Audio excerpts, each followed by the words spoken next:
మీ స్థిరాస్తులు అభివృద్ధి చెందాలంటే,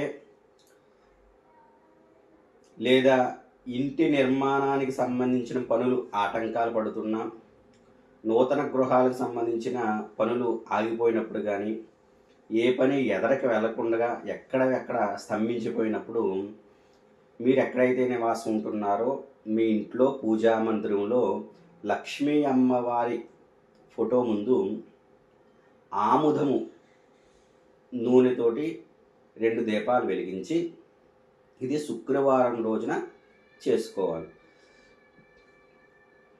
ఆముదంతో 2 దీపాలు వెలిగించుకుని లక్ష్మీ అమ్మవారికి అష్టోత్తర శతనామావళితో ధూపదీప నివేదనలన్నీ చేసుకుని, శుక్రవారం రోజున పేదవారికి ఎవరికైనా లేదా అభాగ్యులకి ఎవరికైనా ఒక పూట భోజనాన్ని పెట్టండి.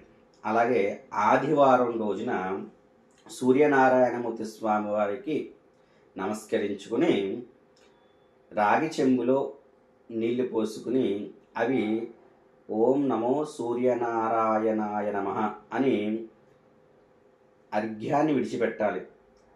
సూర్యునికి అర్ఘ్యాన్ని విడిచిపెట్టుకుంటూ వెళ్ళి తర్వాత అర్ఘ్యాన్ని విడిచిపెట్టిన తర్వాత భారతీయ నాటు ఆవుకి బెల్లాన్ని పెట్టాలి.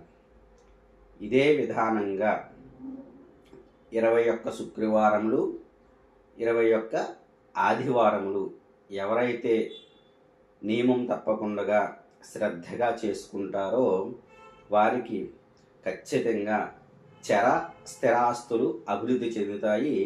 గృహ నిర్మాణ పనులు ఆగిపోతే కనుక అవి వీలైనంత తొందరగానే ఆ పనులన్నీ కూడా మళ్ళీ పునర్నిర్మాణం అవుతాయి. మళ్ళీ పనులన్నీ కూడా ఎదరికెళ్తాయి. ఇది గృహలక్ష్మి అనుగ్రహం వల్ల ఈ పనులన్నీ కూడా ఖచ్చితంగా శరవేగంగా జరుగుతాయి. చేసి చూడండి, చక్కనైన ఫలితాలు మీరు పొందుతారు. శుభమస్తు. సర్వత్రా విజయోస్తు.